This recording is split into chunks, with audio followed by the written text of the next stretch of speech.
Oi gente, tudo bem com vocês? Eu sou a professora Deise Barbosa, professora de História, e hoje nós vamos começar mais uma aula para os alunos do 6º ano. O tempo. Mas o que é o tempo? Essa imagem tem uma simbologia muito grande. Aqui nós vemos uma das formas, um dos objetos que utilizávamos para medir o tempo. Vemos também a mão de uma criança e a mão de uma pessoa adulta, na qual simboliza a passagem do tempo. Um dia nós somos criança e no outro nós somos adultos.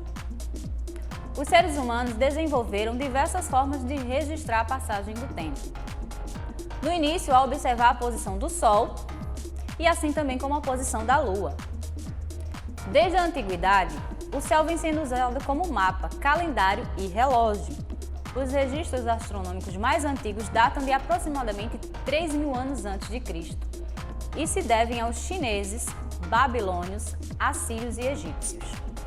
Naquela época, os astros eram estudados com objetivos práticos como medir a passagem do tempo, fazer calendários, para prever a melhor época para o plantio e a colheita, ou com objetivos mais relacionados à astrologia, como fazer previsões do futuro, já que não tendo qualquer conhecimento das leis da natureza, a física, acreditavam que os deuses do céu tinham poder da colheita, da chuva e mesmo da vida. Vamos conhecer alguns dos objetos criados pelo homem que são utilizados na contagem do tempo? Aqui nós temos o relógio solar. Sim, é bem esquisito, porém, naquela época muito utilizado. Os relógios de sol são os mais antigos instrumentos conhecidos para marcar a passagem do tempo ao longo do dia. Ou seja, se você observar como é o relógio de sol, você só pode ver as horas durante o dia. A superfície do relógio de sol tem linhas para indicar cada hora, enquanto a luz solar incide sobre ele.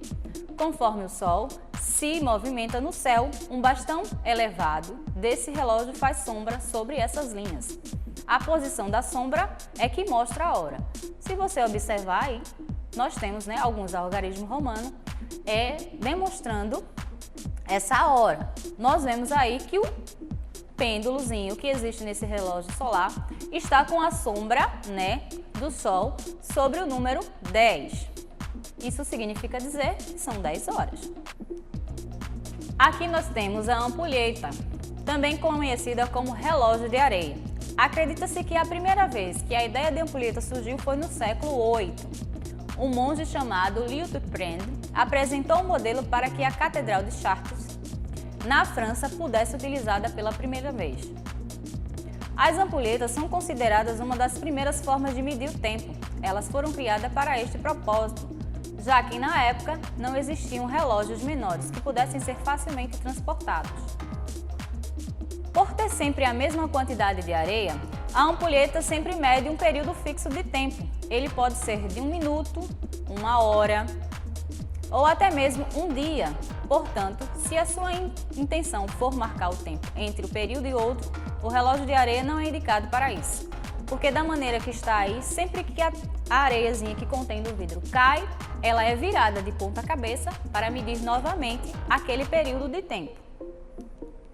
Aqui nós temos a clepsidra ou relógio de água. Nós vemos duas imagens. Uma é uma clepsidra mais moderna e a outra é uma clepsidra da antiguidade.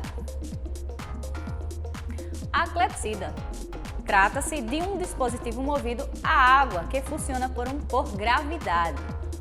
No mesmo princípio da ampulheta, de areia. Porém, dentro da clepsidra, como falado, tem água e na ampulheta, areia, ambas utilizadas para medir um determinado espaço de tempo. A mais antiga clepsidra conhecida foi descoberta em Karnak, em 1904. O medidor de tempo é da era dos Amenófis III, aproximadamente de 1400 a.C. e está exposta no Museu Egípcio do Cairo. Trata-se de um único recipiente com um orifício na base, pelo qual saía a água. A medição dos intervalos de tempo era feita por uma graduação nas paredes do recipiente. As primeiras clepsidras do Egito Antigo datam da época de 1600 a.C.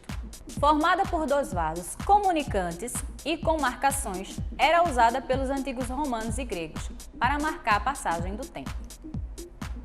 Ao longo da história surgiram Na imagem nós vemos diversos modelos de relógios, estes por sua vez construídos em épocas distintas.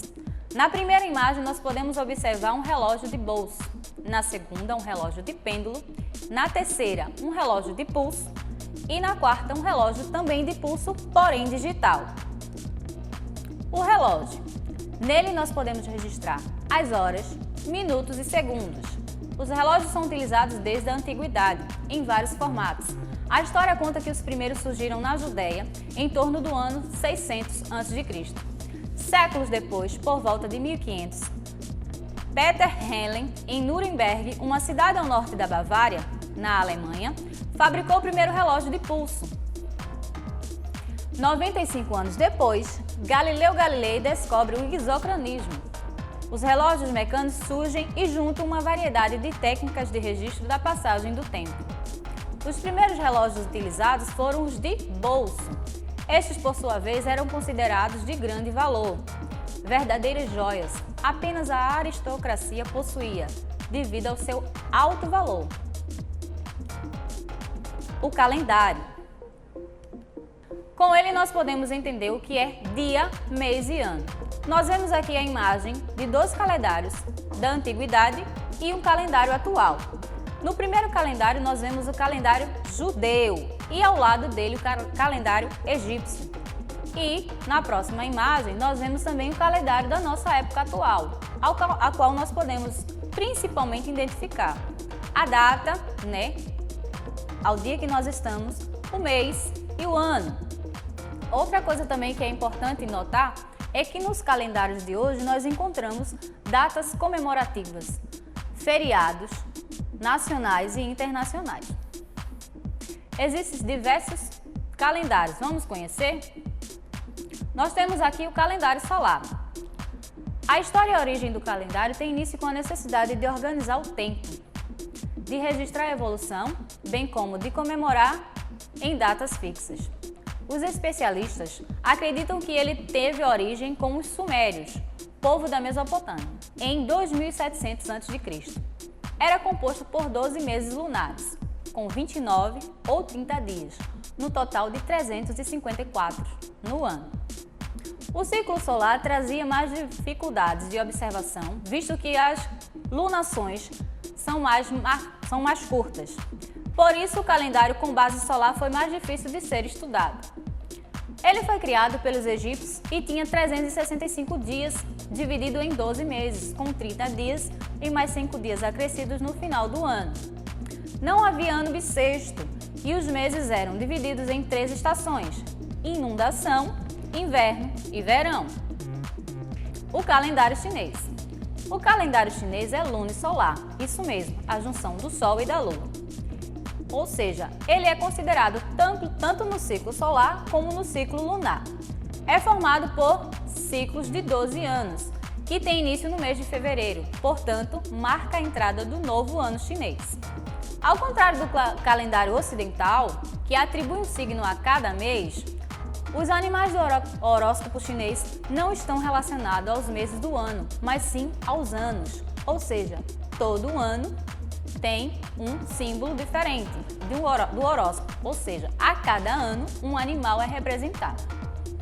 Os animais são respectivamente os seguintes e se repetem a cada 5 anos. Ou seja, nós temos o ano do rato, do boi, do tigre, coelho, dragão, serpente, cavalo e assim por diante.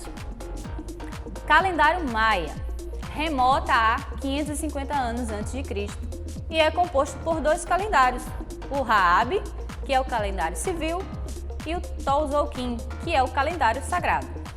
Enquanto o Raabe conta 365 dias, dividido entre 12 meses com 20 dias cada um, no total de 360, porém 5 dias não pertencem a mês algum.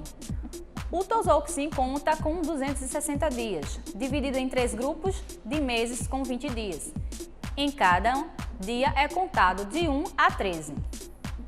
Nós temos também o calendário cristão ou gregoriano, que é o calendário ao qual nós utilizamos atualmente. Esse é o calendário usado atualmente no Brasil e em grande parte do mundo. Foi criado em Roma no século VI por um monge chamado Dionísio. A contagem dos anos deveriam ser iniciada por um acontecimento de grande valor, de modo que, como cristão, Dionísio considerou que o ano 1 deveria ser o ano do nascimento de Cristo. A partir daí, a história passa a ser contada de uma outra forma, ou seja, o tempo passa a ser contado de uma outra forma. Esse calendário se tornou oficial no ano de 1582, pelo Papa Gregório XIII. Por esse motivo também é conhecido como calendário gregoriano. Bom, gente, nós ficamos por aqui. Até a próxima!